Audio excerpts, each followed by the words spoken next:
Rectangular pipe જેવો mould છે, એવો પાર્ટ છે.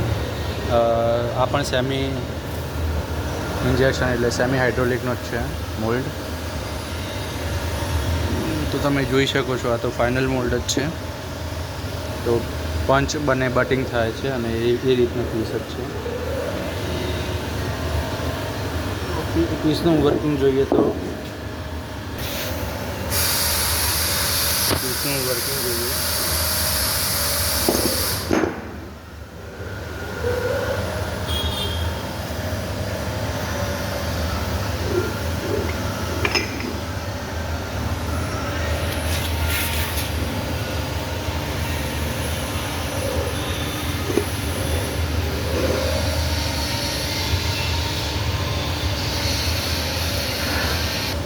આ રીતે છે.